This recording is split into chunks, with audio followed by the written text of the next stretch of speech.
Hello, and thank you for joining our Fireside chats at the European Cardano community. I am Marcus, one of the core team members, and if you like what we are doing, please consider supporting our individual projects. At time of this recording, these are Davide's Rookies Game, Ricardo's Web3 user group, or delegating to my Cardano stake pool with the ticker birth to support us at Larissa Health. You will find the links to our guests and our projects below the video. Now hit the notification bell, give us a thumbs up, and enjoy this session. Hi, Adam. Thank you for being here. Yeah, absolutely. Good morning from the US. Yeah, and thank you for getting up late. I think we have early. I think we have a good timing now. It's 9 o'clock at your place, I think, and it's 5 o'clock here. Yeah. So yeah, it works. I just recently heard from a call between the US and I think it was Asia, where it said US is the worst to plan meetings. Yeah, definitely. I mean, we have what, 4 time zones of our own to contend with. So Yeah, that's true. In Europe, we only have, I think, two or three. I don't actually know. I should Google that. But whatever. We've been talking a few days ago, and I was asking you how do you manage all of this, because you've been involved in so many things, and you were so polite to say, hey, why don't we jump on a call and I explain how I'm doing this, because for people that don't know, you're involved in a lot of projects, and I think many founders or many Web3 or Web2 workers, doesn't matter, are struggling with the timing, and I think you're very consistent with what you do, and people can learn from that. That's the main intention today. yeah, absolutely. Time management definitely becomes a big factor, especially as you're getting into more and more projects or consultations that you're doing. And kind of as your knowledge and experience in the ecosystem grows, there's more and more people that need your help, for lack of a better word or way to put it, and your expertise. So it is kind of important to figure out how to manage and monitor those things. And for me, one of the probably the biggest takeaways is making sure you do take time for yourself, to disconnect and not be at the beck and call of all your projects and the community, and leave the DMs and the emails for another day or another week, and take that personal time to focus on yourself. But yeah, then aside from that, it's really a matter of breaking down your day into small achievable goals, and really setting aside again, a lot of the distractions, getting off social media and just getting the work done. You'd be surprised how quickly you can get it done, as opposed to when you're scrolling through Twitter or X while trying to work at the same time. For some reason, your productivity goes way down when you try to do that. So, just be productive, get things done, and then go have fun, and post memes on the internet and things like that. I wouldn't have guessed that one, like writing and scrolling. But yeah, I think that's an issue for many people. So how would a typical day look like? I mean, there's the I know I think it was last year and probably this year as well, and I think the years before, there's been always advocates of the Pomodoro technique, and however you want to plan your day. I, for example, have certain tasks that I have planned throughout the week, and I have just said, okay, this is administration, this is sales, which also applies to marketing, things like Twitter, and this is development time, and this is family time. I've been timing them as well. How do you do this, and how big are your chunks? My schedule is really very kind of free-formed, so I don't have a very structured, regimented program like that, only because when you're dealing with so many global people and places, that sometimes it's wake up at 2 in the morning to host a workshop for Australia and Southeast Asia. Um, so you can't really necessarily dedicate, specific time blocks, at least in my experience. So yeah, what I try to do, is schedule as many of my meetings as I can earlier in the morning, which generally leaves me the kind of the middle of the day to get the work done, and then kind of finish with some family time and dinner in the evening, and then maybe fun, maybe back to work, depending on what the day's schedule is in the evening. So a lot of times I might be catching up on development because it was a heavy meeting day, or might be host or doing meetings late at night, depending on time zones and what's going on, or taking that time to again disconnect and play a video game and turn off all the messengers and say, you know what, those DMs will still be there in the morning or later on. So let's take a few hours for myself or my family.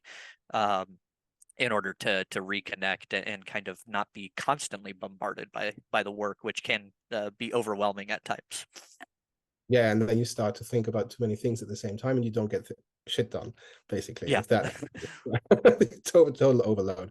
That's interesting, because I have the same kind of regimen that I try to do social connections, like emailing or so, very early in the morning, and to get it off, and then another one during midday or so, and then maybe one last in the evening or so. But then there's some people say do the work in the morning because you're not getting distracted, and leave the meetings to the afternoon. And I find it so fascinating, or actually challenging sometimes, to with the time zones, as you say, to coordinate that with that regimen. Yeah. So yeah. Yeah, well, and particularly for me, being in Arizona, which is always UTC -7, normally I have to do the meetings early my time just because everybody else is later, essentially everybody in Europe, the East Coast of the US and everything. So if we were waiting until my afternoon or evening, it's already late or middle of the night for most of the rest of the global population. So for me, it just kind of works out that I'm the only one in my time zone, so I need to do the meetings early to accommodate everybody else's schedule. But I don't mind it. I can do a meeting kind of while I'm enjoying my coffee, and that kind of gives me time to wake up and get the gears turning to be ready to tackle the workload versus trying to dive into the workload first thing in the morning. Although, obviously I do that when there's not a day full of meetings. It's wake up and go straight to work usually, because the work never seems to end. There's always more to do. So Maybe I should switch time zones. Sounds like actually somehow convenient as well, because you can say, oh no, it doesn't work. But that's cool. Thank you so much for that one. How does it, if you have the time, can I ask another few questions? And yeah, absolutely. yeah, how does it work with being involved in so many projects? Is it that because I have the feeling that in Web3, it is a little bit different than in the classical Web2 field, where you have just freelancers and founders. It's much more of a startup culture, where you say, okay, you meet each other, and then you work jointly on a project, and at some point it forms some sort of a company structure or not. What is your if you can talk about this, and if you want to talk about this, are you often a co-founder, or are you more of a freelancing type that other projects can ask to work with? Yeah, so for me, most of the time, because I know that my schedule is so busy, I like to make sure that we set clear boundaries before I go into any business relationship with somebody, to make them understand, I can't be here for you as at the level of what a startup, a tech startup co-founder would be, because I have all these other commitments that I have to see to. So a lot of the times, I'm happy to serve as kind of a freelance consultant. And only occasionally, particularly if it's kind of my idea that I'm trying to build a team around, will I actually set up a company, and figure out equity splits and all of that kind of classical business setup that comes with its own, challenges.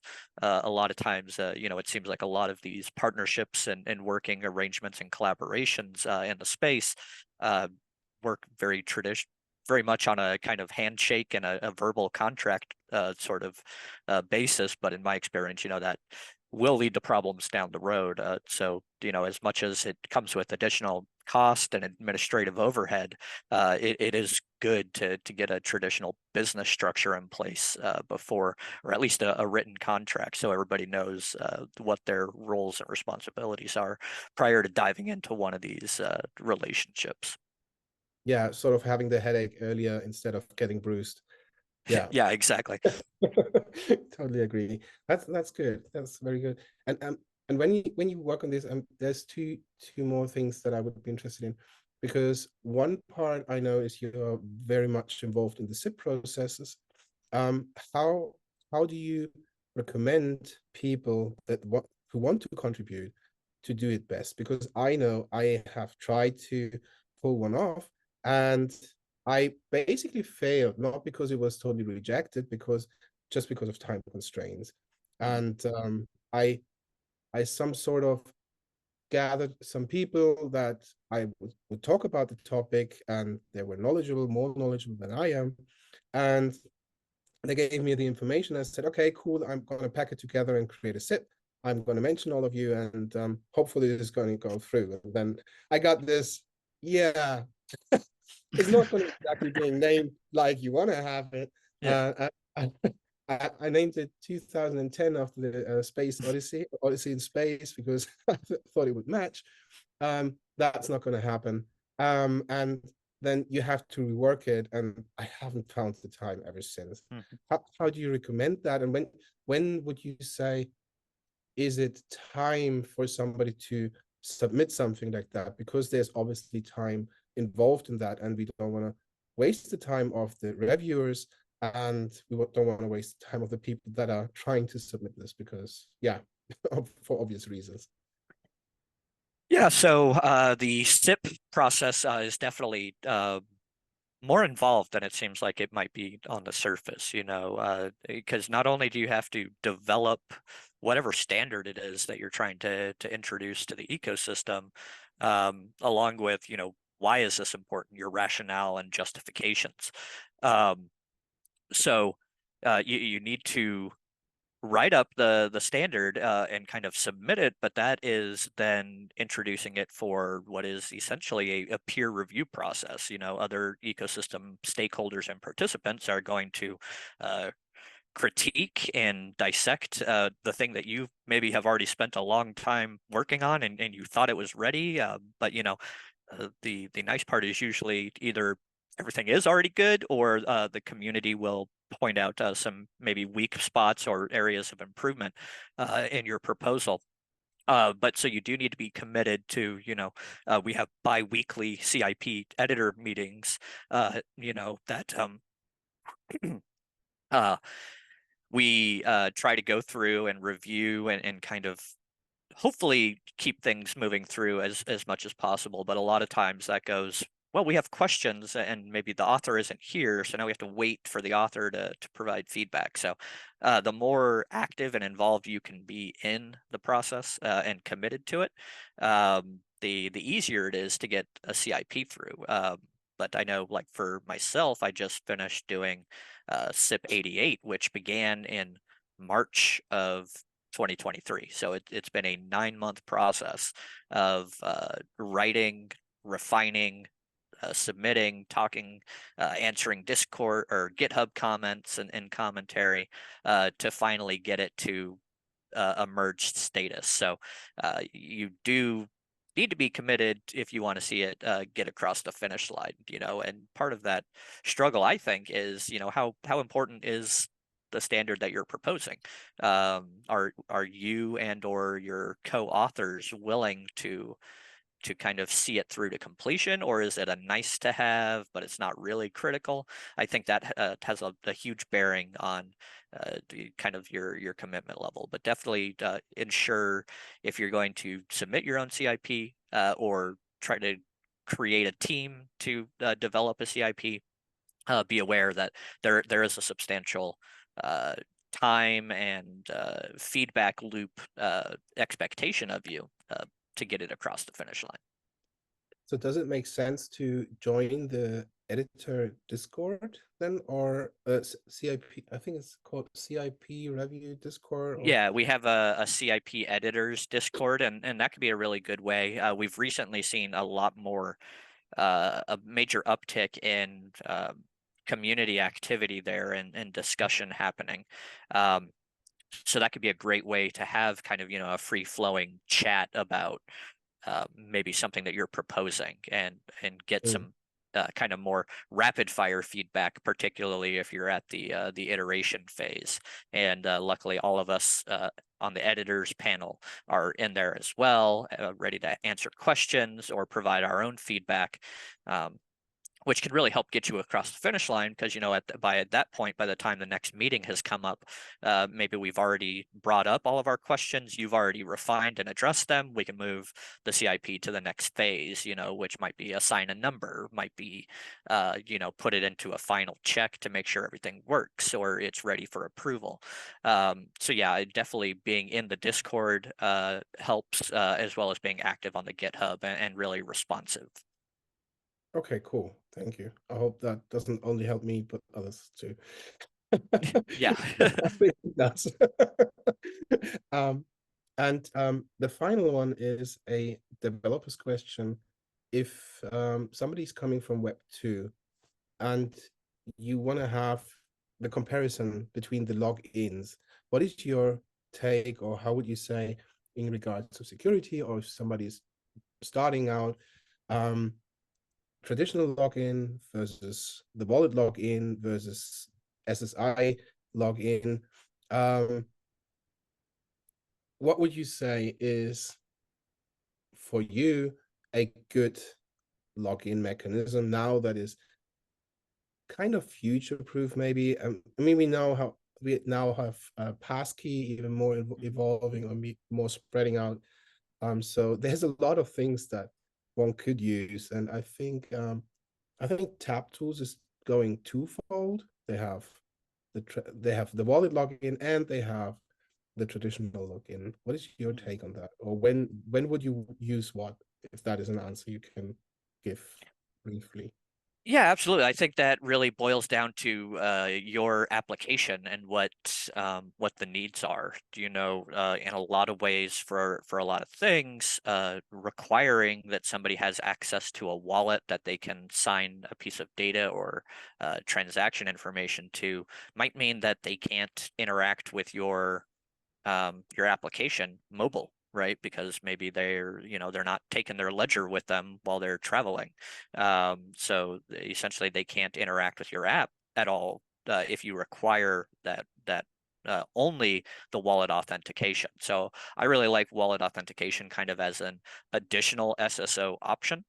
Link your Google, link your GitHub, link your Discord, and link your wallet, and that can all tie into the same profile. So basically, whichever one you have access to should be a secure method of logging in. But then again, there's other apps that the only thing that makes sense on them is that you have the wallet connected, maybe like an NFT marketplace or something.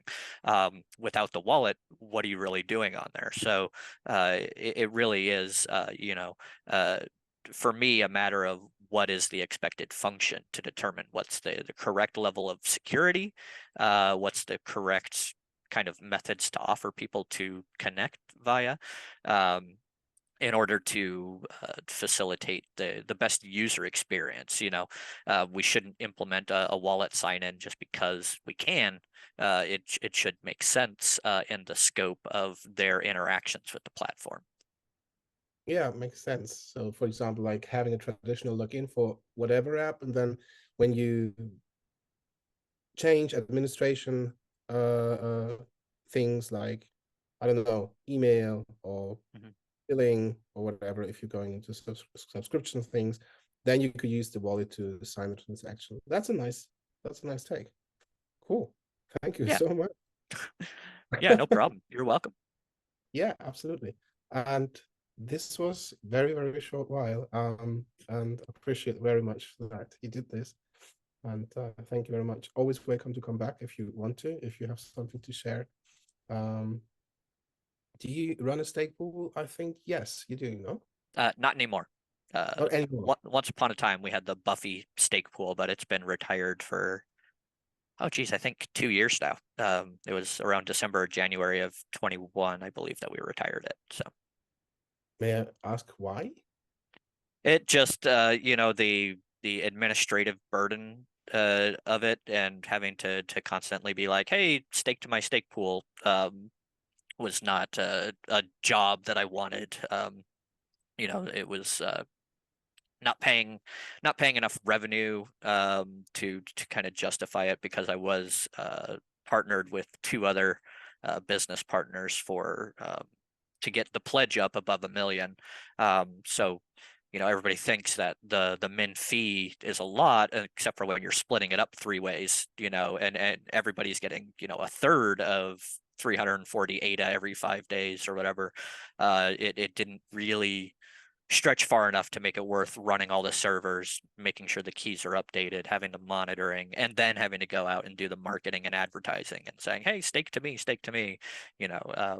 Being involved in the ecosystem in other ways was more appealing to me than running a stake pool. So I figured there's plenty of good, dedicated individuals that are running stake pools that we can encourage people to delegate to them versus to delegate to me, and I can focus where my talents are best suited. And it was a good decision, probably. Seeing what you've Probably, done. yeah. I mean, like we were kind of on a slow slide into oblivion and irrelevance. Our average delegation was just going down and never kind of coming back up, even after getting like the CF delegation for a few months and everything. So it was like it felt like the writing was on the wall that we would just be this kind of tiny struggling stake pool. And again, so it didn't make the cost of hosting and running all the servers make sense, in addition to the extra workload. So Yeah, and the day is full anyway. yeah, exactly. Yeah. Thank you so much, Adam. All right. That's Yeah.